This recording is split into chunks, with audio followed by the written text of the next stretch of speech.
Dune, Chapter 12. Over the exit of the Arakeen landing field, crudely carved as though with a poor instrument, there was an inscription that Muad'Dib was to repeat many times. He saw it that first night on Arrakis, having been brought to the ducal command post to participate in his father's first full staff conference.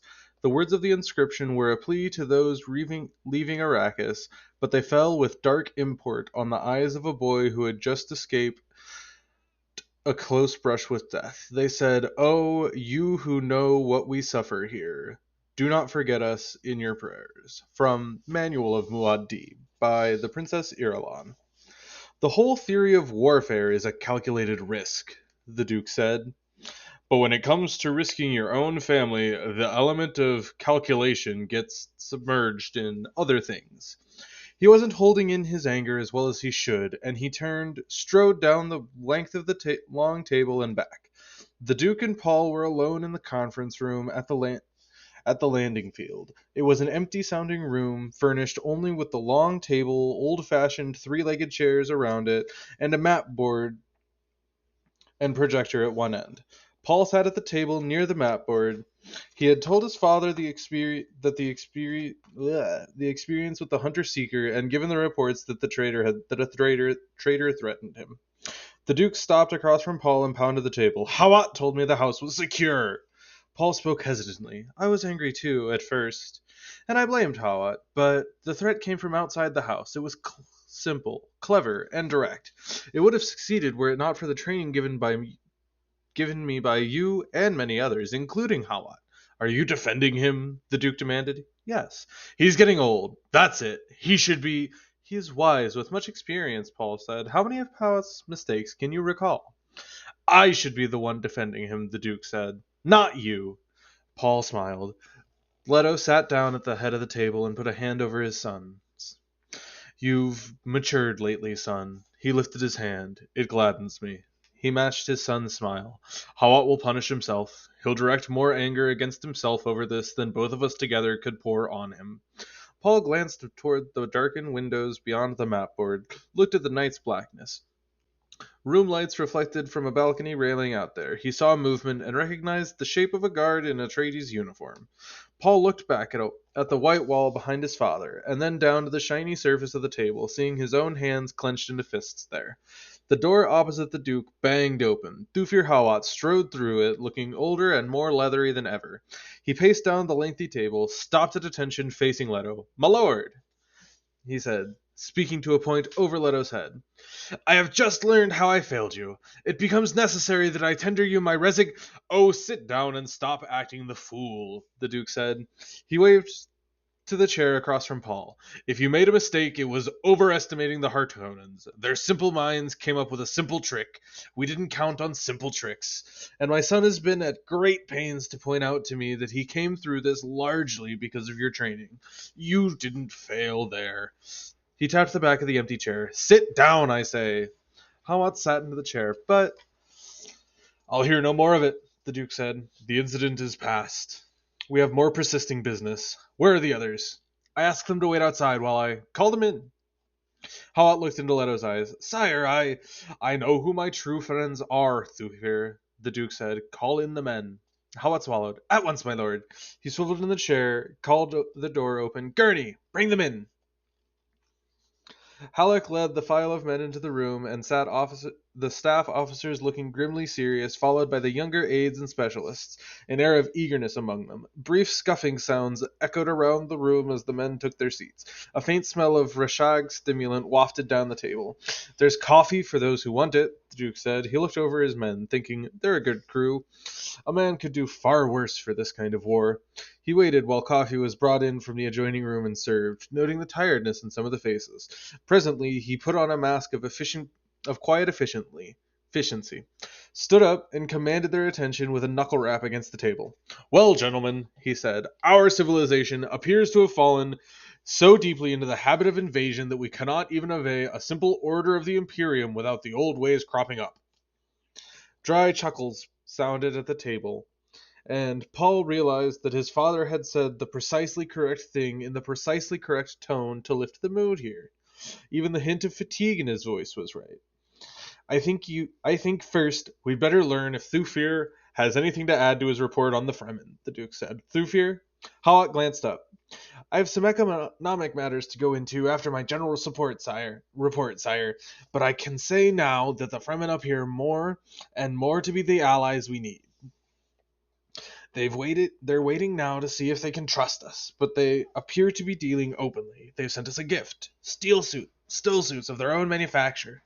Maps of certain desert areas surrounding strong points the Harkonnens left behind.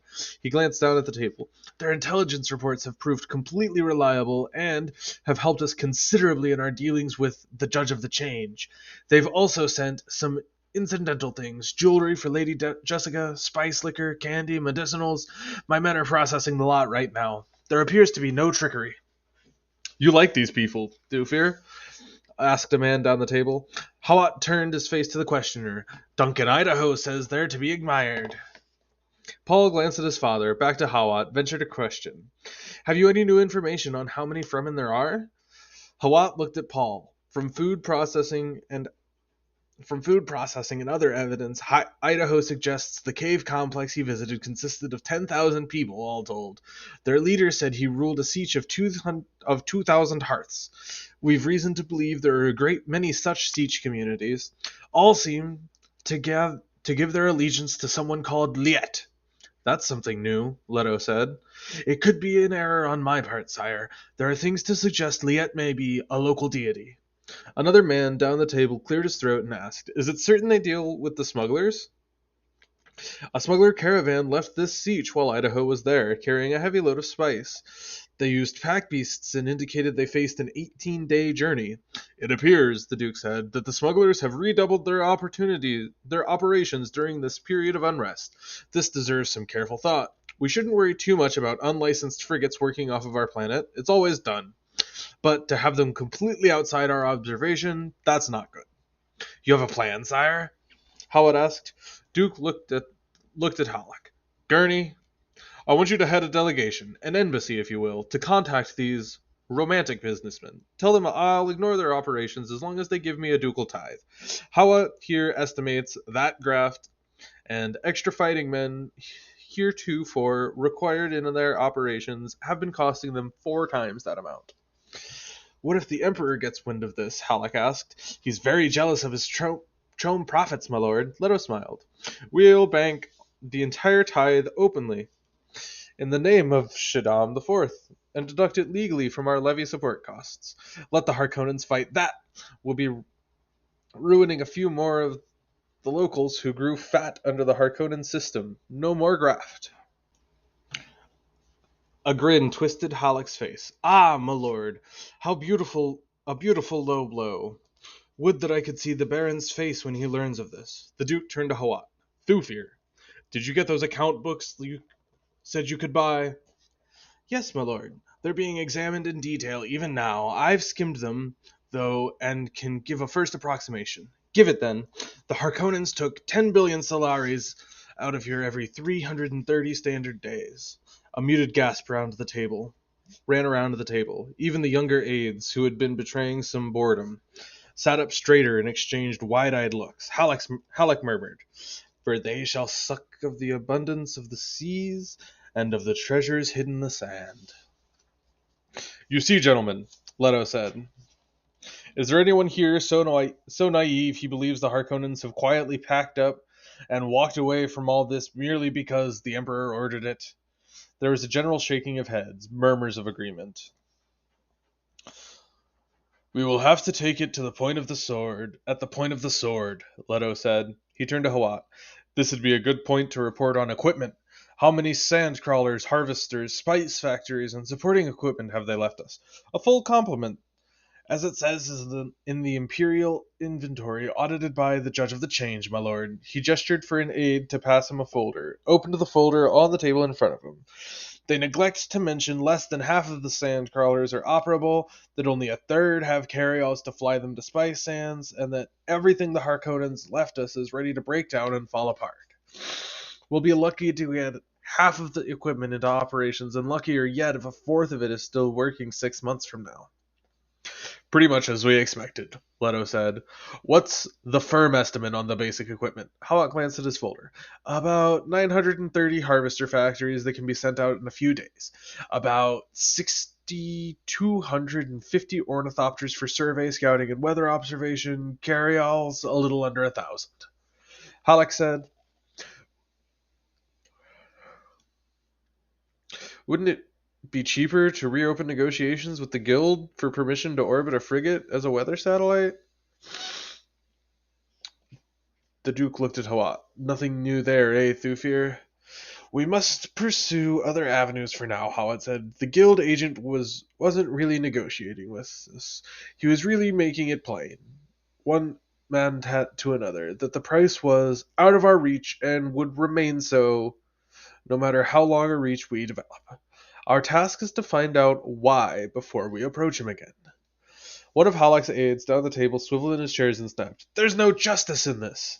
Justice? The Duke looked at the man. Who asks for justice? We make our own justice. We make it here on Arrakis. Win or die. Do you regret casting your lot with us, sir? The man stared at the Duke. No, sire. You couldn't turn, and I could do naught but follow you. Forgive the outburst, but... He shrugged. We must all feel bitter at times. Bitterness I understand, the Duke said. But let us not rail about justice as long as we have arms and the freedom to use them. Do any of the rest of you harbor bitterness? If so, let it out. This is friendly counsel where any man may speak his mind. Halleck stirred, said, I think what rankles, sire, is that we've had no volunteers from the great houses. They address you as Leto the Just, and promise eternal friendship, but only as long as it doesn't cost them anything. They don't know yet who's going to win in this exchange, the Duke said. Most of the houses have grown fat by taking few risks. One cannot truly blame them for this. One can only despise them. He looked at Hawat. We were discussing equipment. Would you care to project a few examples to familiarize the men with the machinery? Hawat nodded, gestured to an aide at the projector. A Solido Tri-D projection appeared on the table surface about a third of the way down from the Duke. Some of the men further along the table stood up to get a better look at it. Paul leaned forward, staring at the machine. Scaled against the tiny projected human figures around it, the thing was about 120 meters long and about 45 meters wide. It was basically a long, bug-like body moving on independent sets of wide tracks. This is a harvester factory, Howat said. We chose one in good repair for this projection. There's one dragline outfit that came in with the first team of Imperial oncologists, though, and it's still running, although I don't know how or why. If that's the one they call Old Maria, it belongs in a museum, an aide said. I think the Harkonnens kept it as a punishment job, a threat hanging over workers' heads. Be good or you'll be assigned to Old Maria. Chuckles sounded around the table. Paul held himself apart from the humor, his attention focused on the projection and the questions that filled his mind. He pointed to the image on the table. Thufir, there are sandworms big enough to swallow that hull. Quick silence settled on the table. The Duke cursed under his breath and thought, no, they have to face the realities here. There are worms in the deep desert could take this entire factory in one gulp, Hawat said. Up here, closer to the shield wall, where most of the spicing's done, there are plenty of worms that could cripple this factory and devour it at their leisure. Why don't we shield them? Paul asked. According to Idaho's report, shields are dangerous in the desert. A body shield will call every worm for 100 meters around. For hundreds of meters around. It appears to drive them in a killing frenzy. We've Fremen words on this and no reason to doubt. Idaho had no evidence of sealed equipment in the siege. At the siege. None at all? Paul asked. It'd be pretty hard to conceal that kind of thing among several thousand people. Hawat said. Idaho had free access to every part of the siege. He saw no shields or any indication of their use. It's a puzzle, the Duke said. The Harkonnens certainly use plenty of shields here. Hawat said. They had repair depots at every garrison village, and their accounts show heavy expenditure for shield replacements and parts. Could the Fremen have a way of nullifying shields? Paul asked. It doesn't seem likely, Hawat said. It's theoretically possible, of course. A Shire-sized static counter charge is supposed to do the trick, but no one's ever been able to put it to the test. We'd have heard about it before now, Halleck said. The smugglers have close contact with the Fremen and would have acquired such a device if it were available. And they'd have no inhibitions against marketing it off planet. I don't like an unanswered question of this importance, Leto said. Thufir, I want you to give top priority to the solution of this problem. We're already working on it, my lord. He cleared his throat. Idaho said one thing. He said you couldn't mistake the Fremen attitude towards shields. He said they were mostly amused by them. Duke frowned then. The subject under discussion is spicing equipment. Hawat gestured to his aide at the projector. The Solito image of the harvester factory was replaced by a projection of the winged device that dwarfed the image of a human figures around them. This is a carryall, Hawat said. It's essentially a large thopter, whose sole function is to deliver a factory to spice-rich sands, then to rescue the factory when a sandworm appears. They always appear.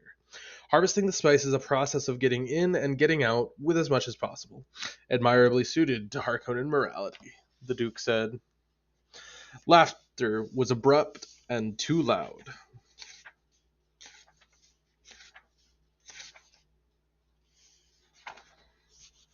An ornithopter replaced the carryall in the projection focus. These thopters are fairly conventional, Hawat said. Major modifications give them extended range. Extra care has been used in sealing essential areas against sand and dust. Only about 1 in 30 is shielded, possibly discarding the shield generator's weight for greater range. I don't like this de-emphasis on shields, the Duke muttered, and he thought, is this the Harkonnen secret? Does it mean we won't even be able to escape on shielded frigates if it all goes against us? He shook his head sharply to drive out the thoughts, said, Let's get to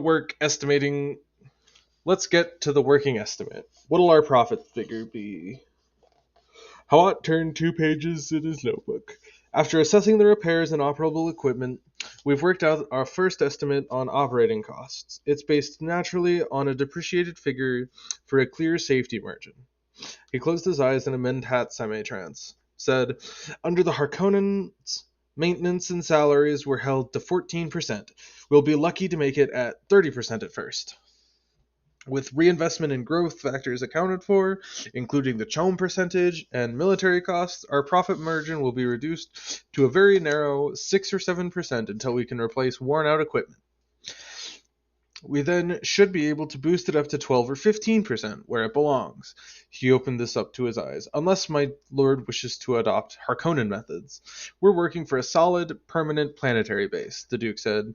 We'll have to keep a large percentage of the people happy, especially the Fremen. Most especially the Fremen, Howard agreed. Our supremacy on Caladan, the Duke said, depended on sea and air power. Here we must develop something I choose to call desert power. This may include air power, but it's possible it may not. I call your attention to the lack of thopter shields. He shook his head. The Harkonnens relied on turnover from off-planet for some of their key personnel. We don't dare. Each new lot would have its quota of provocateurs. Then we'll have to be content with far less profit and a reduced harvest, Hawat said. Our output for the first 2 seasons should be down a third from the Harkonnens' average. There it is, the Duke said, exactly as we suspected. We'll have to move fast with the Fremen. I'd like to have 5 full battalions of Fremen troops before the first CHOAM audit. That's not much time, sire. We don't have much time, as you well know. They'll be here with the Sardaukar disguised as Harkonnens at the first opportunity. How many do you think they'll ship in, Thufir? 4 or 5 battalions all told, sire. No more, guild troop transport costs being what they are. Then, 5 battalions of Fremen, plus our own forces ought to do it. Let us have a few captive Sardaukar to parade in front of the Landsraad Council, and matters will be much different, profits or no profits. We'll do our best, sire. Paul looked at his father, back to Hawat, suddenly conscious of the Mentat's great age, aware that the old man had served 3 generations of Atreides. Aged. It showed in the rheumy shine of the brown eyes, in the cheeks cracked and burned by exotic weathers, in the rounded curve of the shoulders and the thin set of his lips, with the cranberry-colored stain of sappho juice. So much depends on one aged man, Paul thought. We're presently in a war of assassins, the Duke said, but it is not achieved full scale. Thufir, what's the condition of the Harkonnens machine here? We've eliminated 259 of their key people, my lord. No more than 3 Harkonnen cells remain, perhaps 100 people in all.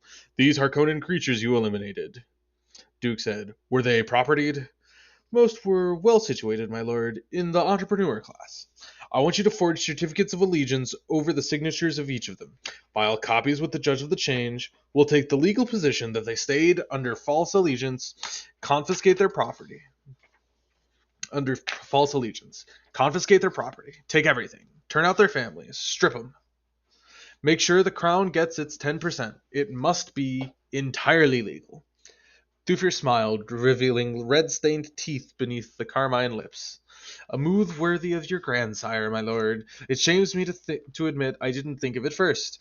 Halleck frowned across the table, noticing a deep scowl on Paul's face. The others were smiling and nodding. It's wrong, Paul thought. This will only make the others fight all the harder. They've nothing to gain by surrendering.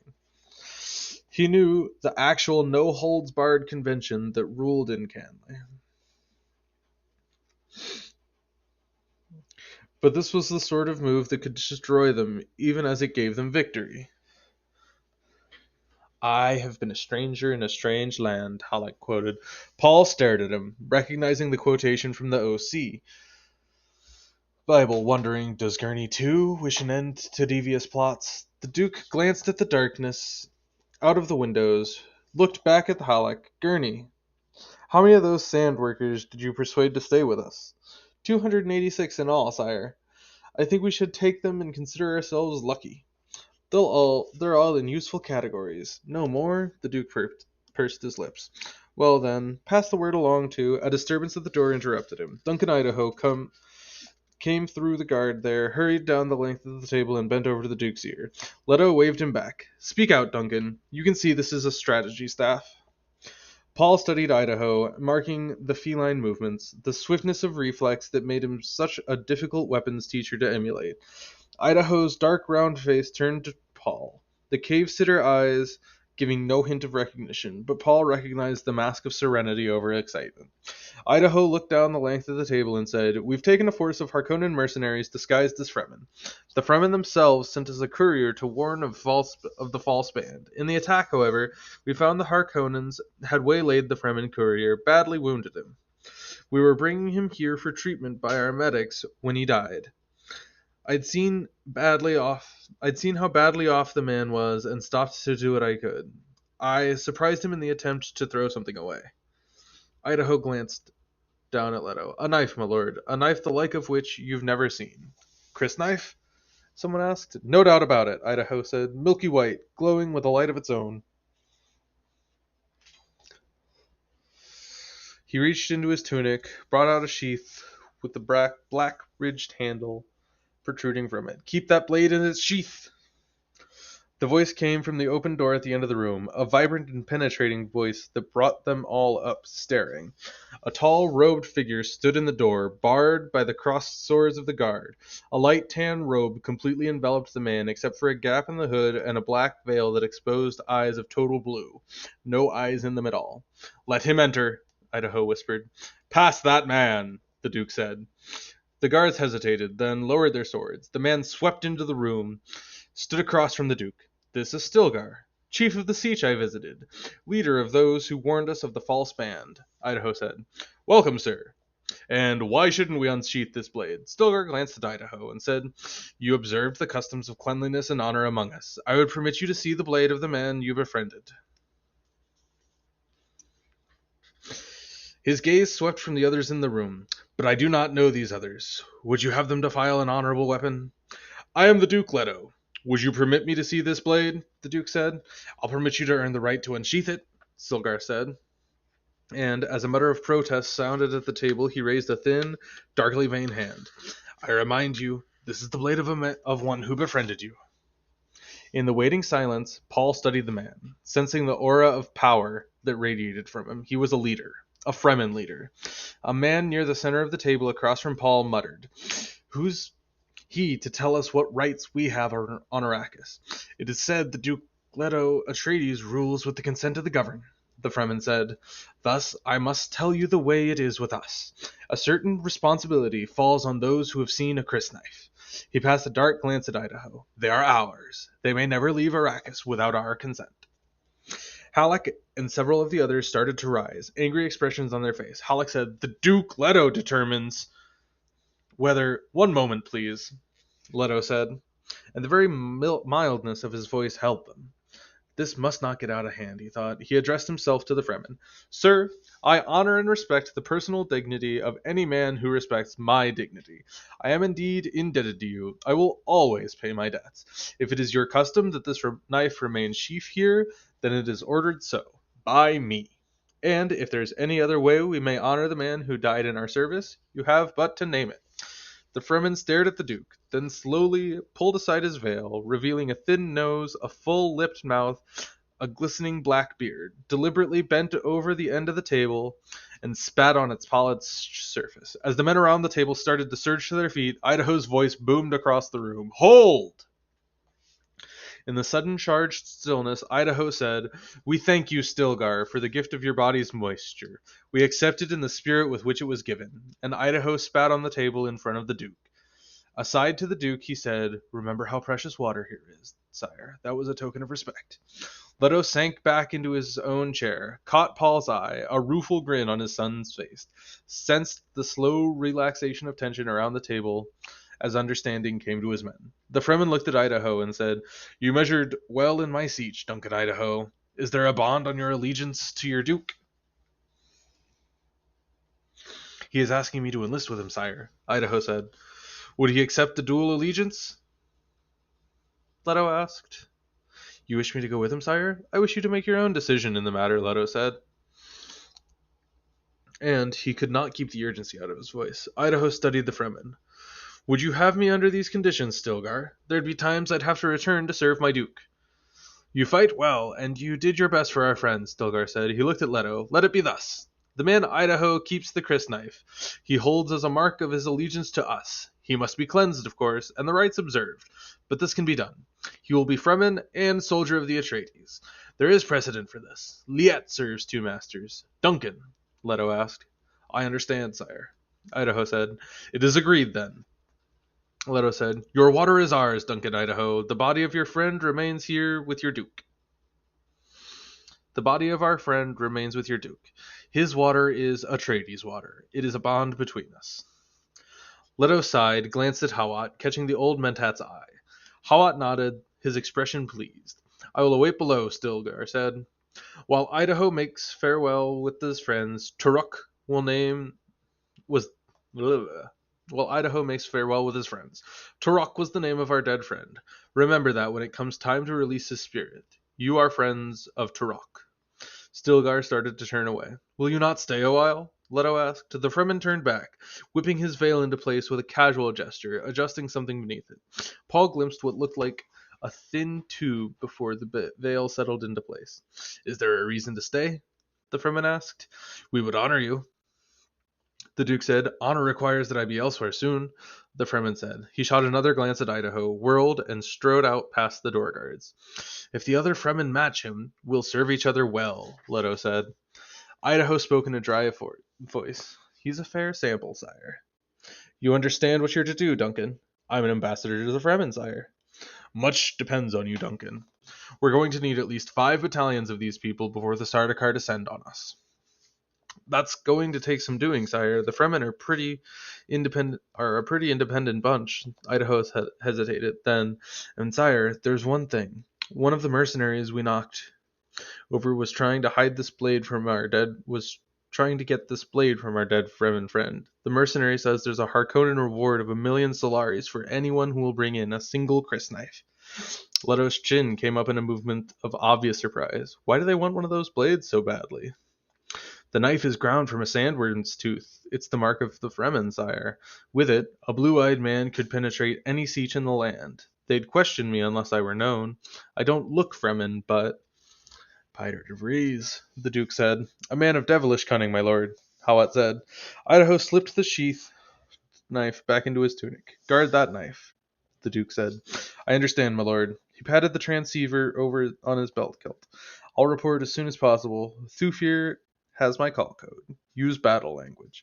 He saluted, spun about, and hurried to the Fremen. They heard his footsteps drumming down the corridor, and a look of understanding passed between Leto and Hawat. They smiled. "We've much to do, sire," Halleck said. "And I keep you from your work," Leto said. "I have to report on the advanced bases. I have the report on the advanced bases," Hawat said. "Shall I give it another time, sire? Will it take long?" "Not for a briefing. It's said among the Fremen that there are more than 200 of these advanced bases built here on Arrakis during the Desert Botanical testing station period, all supposedly having been abandoned. But there are reports that they were sealed off before being abandoned. Equipment in them?" the Duke asked. "According to the reports I have from Duncan." "Where are they located?" Halleck asked. "The answer to that question," Hawat said, "is invariably Liet knows." "God knows," Leto muttered. "Perhaps not, sire. You heard Stilgar use the name. Could he be referring to a real person?" "Serving two masters," Halleck said. "It sounds like a religious quotation." "And you should know," the Duke said. Halleck smiled. "This Judge of the Change," Leto said, "the Imperial oncologist, Kynes. Wouldn't he know where these bases are?" "Sire," Halleck cautioned, "this Kynes is an Imperial servant." "And he's a long way from the Emperor," Leto said. "I want those bases. They'd be loaded with materials we could salvage and use for repair on our equipment." "Sire," Hawat said, "those bases are legally still His Majesty's fief. The weather here is savage enough to destroy anything," the Duke said. "We can always blame the weather. Get this Kynes and at least find out if these bases exist." "'Twere dangerous to commandeer them," Hawat said. "Duncan was clear on one thing. Those bases, or the idea of them, hold some deep significance with the Fremen. We might alienate the Fremen if we took those bases." Paul looked at the faces of the men around the room, saw the intensity of the way they followed every word. They appeared deeply disturbed by his father's attitude. "Listen to him, father," Paul said in a low voice. "He speaks truth." "Sire," Hawat said, "these bases could give us material to repair every piece of equipment they left us, yet be beyond reach for strategic reasons. It'd be rash to move without greater knowledge. This Kynes has arbiter authority from the Imperium. We mustn't forget that. And the Fremen defer to him." "Do it gently, then," the Duke said. "I wish to know only if these bases exist." "As you will, sire." Hawat sat back, lowered his eyes. "All right, then," the Duke said. "We know that we have ahead of us. We know what we have ahead of us. Work. We've been trained for it. We've some experience in it. We know what the rewards are, and the alternatives are clear enough. You all have your assignments." He looked at Halleck. "Gurney, take care of that smuggler situation first. I shall go on to the rebellious that dwell in the dry lands." Halleck intoned. "Some day I'll catch that man without a quotation, and he'll look undressed," the Duke said. Chuckles echoed around the table, and Paul heard the effort in them. The Duke turned to Hawat. "Set up another command post for intelligence and communications on this floor, Thufir. When you have them ready, I'll want to see you." Howard arose, glancing across the room as though seeking support. He turned away, led the procession out of the room. The others moved hurriedly, scraping their chairs on the floor, balling up in little knots of confusion. It ended up in confusion, Paul thought, staring at the backs of the last men to leave. Always before, staff had ended on an incisive air. This meeting had just seemed to trickle out, worn down by its own inadequacies, with an argument to top it off. For the first time, Paul allowed himself to think about the real possibility of defeat, not thinking about it out of fear or because of warnings such as that of the old Reverend Mother, but facing up to it because of his own assessment of the situation. "My father is desperate," he thought. "Things aren't going well for us at all." And Hawat, Paul recalled how the old Mentat had acted during the conference, subtle hesitations, signs of unrest. Hawat was deeply troubled by something. "Best you remain here the rest of the night, son," the Duke said. "It'll be dawn soon anyway. I'll inform your mother." He got to his feet, slowly, stiffly. "Why don't you pull a few of these chairs together and stretch out on them for some rest?" "I'm not very tired, sir." "As you will." The Duke folded his hands behind him, began pacing up and down the length of the table. Like a caged animal, Paul thought. Are you going to discuss the traitor possibility with Hawat? Paul asked. The Duke stopped across from his son, spoke to the dark windows. We've discussed the possibility many times. The old woman seemed to be so sure of herself. And the message, Mother. Precautions have been taken, the Duke said. He looked around the room. Paul marked the hunted wildness in his father's eyes. Remain here. There's some things about the command post I want to discuss with Thufir. He turned, strode out of the room, nodding shortly at the door guards. Paul stared at the place where his father had stood. The space had been empty even before the Duke left the room. He recalled the old woman's warning. For the father, nothing.